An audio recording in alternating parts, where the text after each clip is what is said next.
Good morning, everybody. Happy Thursday to you. It's good to be back. My name is Tim Harris, pastor of Woodburn Baptist Church. This is Tim with Tim. Every single day, Monday through Friday, 10 o'clock a.m., we spend 10 minutes in the Word of God. We've been on a break. I've been on vacation.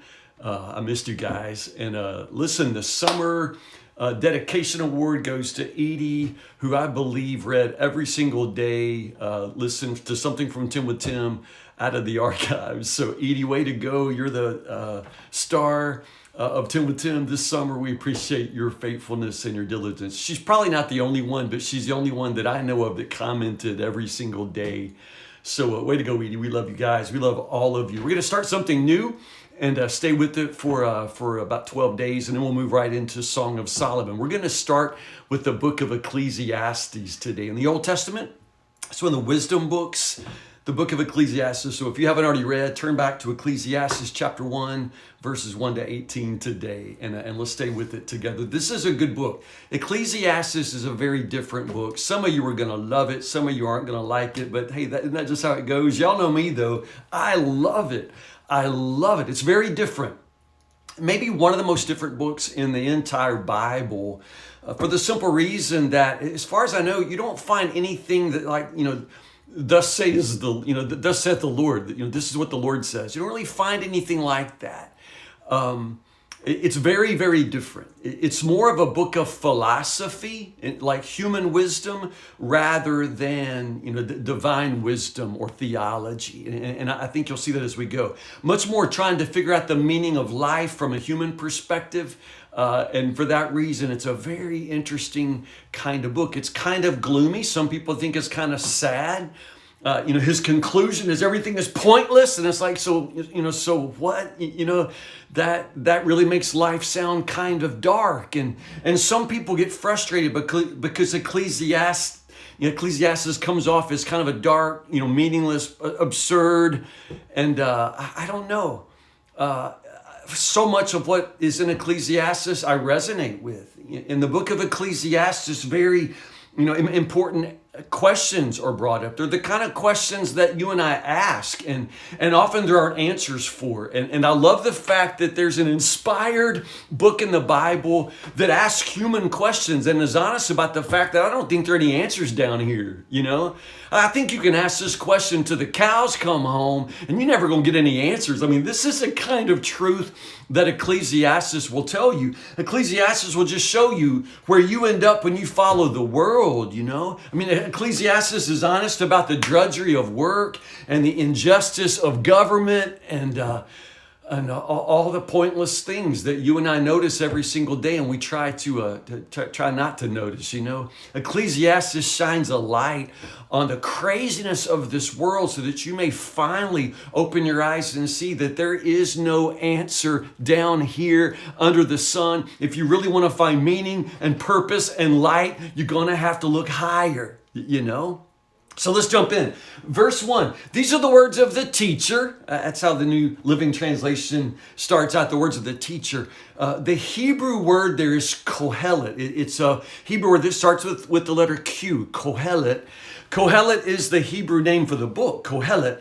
Ecclesiastes is the Greek translation of that word. Now, kohelet is a word that's kind of hard to translate, but it's important because it's the only way that the author of this book identifies himself.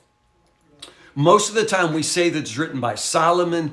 I assume that it's Solomon. As we read through the book, it'll often sound like Solomon, but at the very same time, he never says, hey, I'm Solomon. He says, I'm Kohelet. Kohelet is a Hebrew word. It means, it comes from the word for to gather or to assemble. And so for that reason, Ecclesiastes, that is the Greek word that comes from ecclesia, which is one of the New Testament words for church, the assembly, the gathered ones. And so Kohelet, brings all these words together. It sort of means the speaker of the assembly, or for that reason is usually translated teacher or preacher. So again, ecclesia is like the New Testament word for church. And so it's like the preacher at church. And so in many, many ways, Ecclesiastes is like a sermon, or it's like a preacher at the church. The preacher sort of sharing his wisdom. But I'm telling you, this preacher probably get fired, man. I mean, I don't know how many congregations want to hear this kind of truth, because this is the truth that sort of lands with a thud, you know? So it's written by Kohelet, by the preacher, the teacher, King David's son. So again, there's this suggestion that it's Solomon, but he's never going to come out and say it. King David's son who ruled Jerusalem. And then we go, verse 2. He comes out of the gate hot, right? Everything is meaningless. Everything is pointless. Again, vanity of vanities, the King James says. The word there is often translated vanity. Probably by now, if you've ever heard anybody talk about the book of Ecclesiastes, you know that the word there is, it's the same word for the name Abel. I think the Hebrew word is Habel. It's the word, the name Abel, where, Cain kills his brother Abel. It's a word that suggests, hey, not long for this world.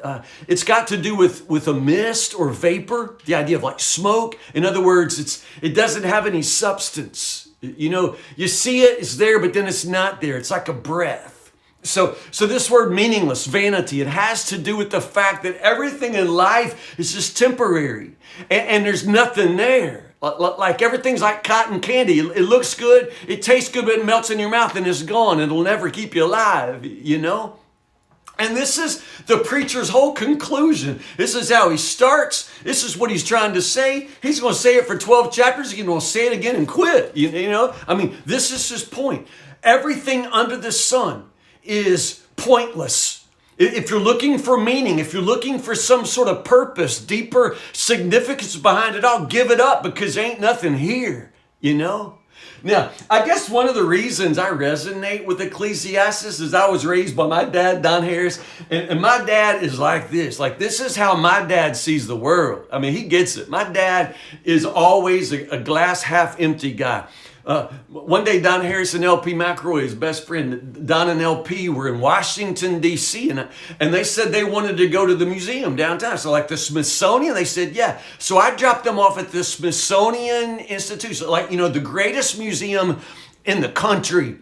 And I said, when y'all want me to get you, they said, I'll come back and get us in about an hour and a half, whatever. I'm thinking, man, I could spend days at the Smithsonian, but LP and Don going to see it in an hour and a half. So anyway, I came back through in about an hour. They were on the front step. Like they were outside. I said, what, did y'all not go in? Could you not get in? They said, we went, ain't nothing in there. That's my dad, Don and LP. Ain't nothing in there. It's the Smithsonian. You see dinosaur bones, you can see everything, but they're like, ain't nothing in there. This is the preacher. He's looked at everything in the world, everything in life, say, ain't nothing here. Ain't nothing here. There's nothing here. It's pointless. It's vanity. It's like smoke. It ain't nothing there. There's no substance. It's all here today, gone tomorrow.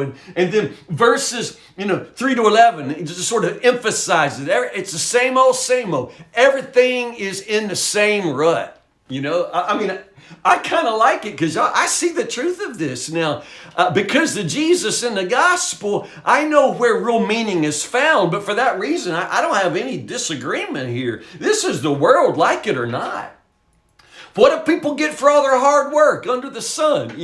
First place you see that phrase, under the sun, it's going to be very important in this book because this is his perspective. If you wonder why he's so pessimistic and gloomy, it's because he has limited his perspective to under the sun, right? This is an earthly perspective. This is what you get if you look through the world's goggles. So you with me? That's why it sounds like it sounds.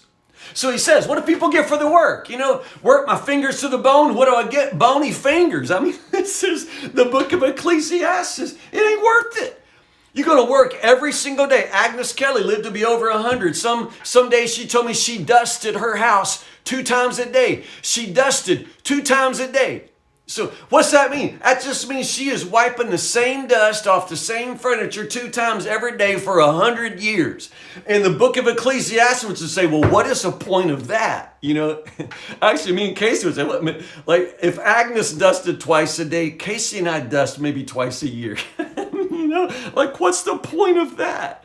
And whatever job you name, You're just, moving the same widget. You're just sort of plowing the same field. I mean, the sun comes up, the sun comes down, the river rushes into the sea, and the sea never gets full. It never ends. Everything just goes on and on and on. Nothing new under the sun.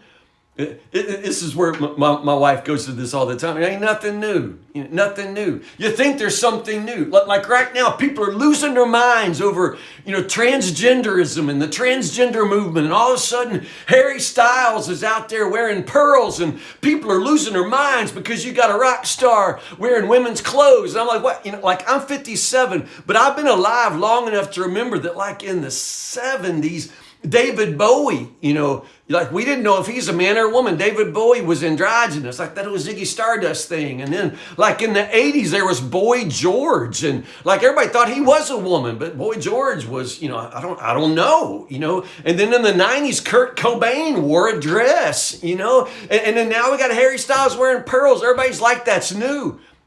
High school boys are wearing mullets again and they think that's new. Like high school girls are wearing those mom jeans, like high-waisted jeans, like my grandma used to, it's like there's nothing new. Politicians are crooked. There ain't nothing new. Gas goes up, gas goes down. People complain about it, There's nothing new under the sun. You think it's new, but that's just because you don't remember. And that's what Ecclesiastes says. Nobody remembers nothing. You don't remember the past, and in the future, they won't remember us either, This could depress you. So then in verse 12, the preacher says, so I started a quest. This quest for meaning. I'm going to find the meaning of life. I was going to search it and to explore all human wisdom. Yeah. And what did he decide? Man, but verse 15, everything's bent, everything's crooked, everything's bent out of recognition, can't make sense out of it. What's missing cannot be counted. Again, verse 15, can't be recovered. In other words, man, nothing adds up. Everything's bent, everything's crooked, nothing adds up. Man, I decided to be wiser than any of the kings. I was going to be wiser than anybody. And then in verse 16, here's his big conclusion. After pursuing all of the wisdom in the world, man, I found that's like chasing wind. The greater my wisdom, the greater my grief. In other words, all these things you think you want to know, you don't really want to know. Because if you really knew the answer to some of what you were asking, you'd wish you hadn't even asked. Like, remember when you were a kid and you were so interested in what the grown-ups were talking about? Like you hear your mom and dad whispering behind the kitchen door, so you try to listen because you think you'll be really fascinated to know what they're talking about. And now you know and you wish you didn't know, That's what he means. Increase your knowledge. This increases your sorrow. This is why most of y'all, and I'm serious, a lot of you listen to me right now, you're going to turn me off and you're going to turn on Fox News. You're going to listen all day long and your blood pressure is going to be sky high. You need to turn it off. Turn off the news. Turn it off. This is what the preacher's saying here. The more you know, the more you're going to wish you didn't even know. There's nothing new. There's not even really any news. Nothing happened overnight, you all. You don't have to just keep on, on this treadmill, because there ain't nothing new. There's no real news, And so this is how Ecclesiastes is going to go. And some of y'all probably already heard enough. You're thinking, man, I'm going to just crawl in a hole, But no, that's not what Ecclesiastes is about. Stay with this. Because when you realize that there's nothing new down here, then you'll have to put your hope someplace higher. When you realize that there's no meaning, there's no purpose, as my favorite theologian, Mick Jagger, says, there ain't no satisfaction. You can't get no satisfaction down here. Then maybe if you finally realize it's not under the sun, you'll begin to look higher. And you will find satisfaction when you begin to look higher. That's what the preacher says. Listen, tomorrow, 10 o'clock, chapter 2, verses 1 to 26. Ecclesiastes chapter 2, verses 1 to 26. It's good to be back. I'm glad you're back with me. Listen, share this today. Comment, like, give me a thumbs up, a smiley face, whatever you want. Again, it's not for my ego. It just helps more people see this broadcast so we can share this experience, this time in the Word with more and more people. It helps make Facebook better when you interact with the stuff that you like. So if you like 10 with Tim or anything like this, don't just ghost, don't just stand back and watch or listen. Interact It'll literally change the way Facebook works, and you'll like Facebook better, and we all will make it a better social media for all of us. YouTube works the same way. So listen, stay with me, stay in the Word, and I'll see you in the morning, Lord willing, 10 o'clock for 10 with Tim. I went a little bit over. Sorry. I love you guys so much. I'll see you tomorrow.